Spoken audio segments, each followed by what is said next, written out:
Bonjour à tous, bienvenue dans cette nouvelle vidéo sur Ariane Agora. Comprendre ce qui se passe dans mon cerveau lorsque j'ai peur. Dans cette vidéo, comme son nom l'indique, je vais vous expliquer ce qui se passe dans votre cerveau lorsque vous avez une crise d'angoisse, que vous êtes en pleine anxiété ou vous avez peur.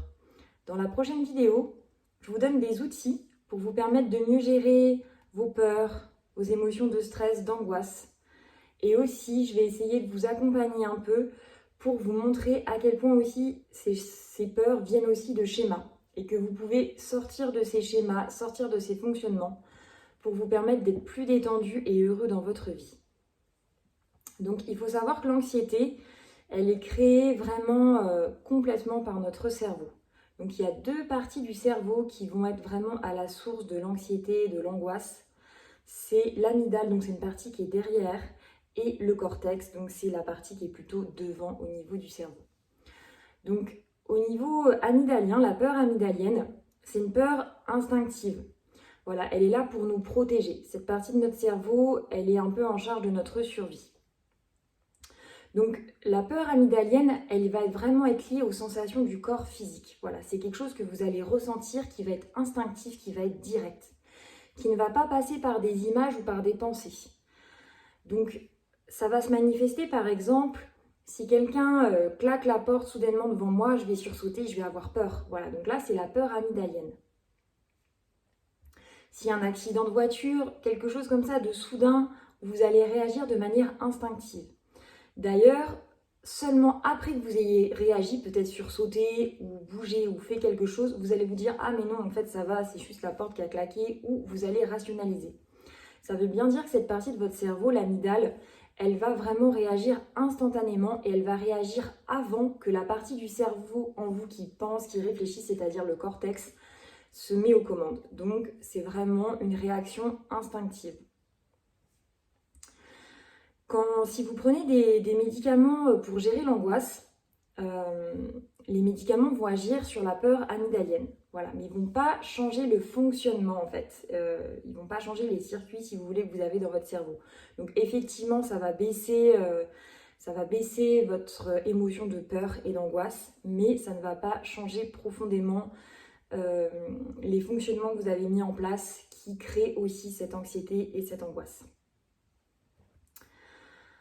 Au niveau de la peur amygdalienne, il faut savoir que en fait, vous pouvez très bien avoir enregistré des peurs, par exemple dans votre enfance, qui vont se stocker au niveau de l'amygdale. Donc adulte, vous pouvez avoir par moments des réactions qui peuvent vous paraître disproportionnées face à une situation. En fait, c'est votre amygdale qui a stocké une peur quand vous étiez enfant. Et à un moment adulte, ça va complètement s'exprimer d'une manière incontrôlée, disproportionnée, d'une manière qui ne va pas forcément être raisonnée avec le cortex. Voilà. Et ça se transmet apparemment aussi dans l'ADN, donc de génération en génération. Vous pouvez avoir des peurs dans votre amygdale qui ne sont pas forcément liées non plus à votre vécu, mais à celui de vos ancêtres. Donc ça, c'est important de le savoir. Ensuite, au niveau de l'amygdale, il y a vraiment trois types en fait de fonctionnement. Donc, soit vous allez être dans ce qu'on appelle le flight, c'est-à-dire vous allez fuir et c'est instinctif. Soit vous allez être dans le freeze, ça veut dire vous vous figez face à la situation par peur. Soit vous allez être dans le fight, c'est-à-dire vous vous battez. Voilà. Donc c'est vraiment les trois fonctionnements qu'il peut y avoir quand on est dans une peur amygdalienne. Et il faut savoir que c'est vraiment, comme je le disais, c'est vraiment direct et que vous n'allez pas pouvoir contrôler ça en fait. C'est dans un premier temps votre réaction et ensuite seulement vous pouvez rationaliser, le cortex revient aux commandes. Le but en fait du cerveau, c'est vraiment d'assurer notre survie. Donc l'amygdale, elle est là pour assurer notre survie et nous permettre d'être protégés s'il y a un danger. Voilà. Donc maintenant, je vais vous expliquer un petit peu ce qui se passe au niveau du cortex, donc la peur corticale, donc au niveau plutôt devant, dans le cerveau. Donc cette peur-là, elle est vraiment liée aux images, aux pensées que vous allez avoir, particulièrement les images. Donc ça va être toutes les fois où vous, par exemple, vous pensez à l'avenir et où vous avez peur. Mais vous êtes en train de penser à l'avenir et vous êtes en train d'imaginer un avenir. Il faut savoir qu'à peu près 90% des scénarios catastrophiques que vous allez imaginer ne vont pas se réaliser. Donc en fait, le cortex, il adore ça, de créer des scénarios, des histoires un peu catastrophiques, j'ai envie de dire, ou sans être catastrophiques, qui vont générer de la peur ou des émotions désagréables. Et en fait, dans les faits, dans la réalité, ces scénarios ne se passent pas. Voilà. Par exemple, vous recevez du courrier, hop, tac, inconsciemment, vous avez peur d'avoir une facture. Vous êtes déjà en train de projeter un scénario désagréable. Votre mari ou votre femme ne rentre pas à l'heure, vous êtes déjà en train de projeter un scénario catastrophique. Ah, s'il avait eu un accident de voiture ou s'il était avec quelqu'un d'autre. Voilà, donc ça va être ce genre de choses au niveau du cortex, ça va être ce genre de peur. Et il faut savoir que en fait, notre cerveau ne fait pas la différence entre quelque chose qui est une image réelle et une image fictive. Donc, lorsque vous imaginez quelque chose, que ce soit consciemment ou inconsciemment, parce que vous êtes constamment en train d'imaginer des choses, mais vous ne vous en rendez pas forcément compte, vos émotions, toutes vos sensations vont être les mêmes que si ça se passait en vrai quelque part. Je vais vous donner un exemple très concret et je vous invite à le faire ici et maintenant. Fermez vos yeux. Prenez le temps, là, prenez quelques secondes pour fermer vos yeux et imaginez tout simplement que quelqu'un vient et vous tend une rondelle de citron. Juste devant votre bouche, juste là, voilà, vous avez une rondelle de citron juste devant votre bouche. Maintenant, vous sentez son odeur. Qu'est-ce qui se passe ? Ce qui se passe, c'est que vous avez déjà le sentiment d'avoir l'acidité dans la bouche. Vous avez ce qu'on sécrète quand on mange du citron. Et pourtant, vous n'avez pas de citron devant vous.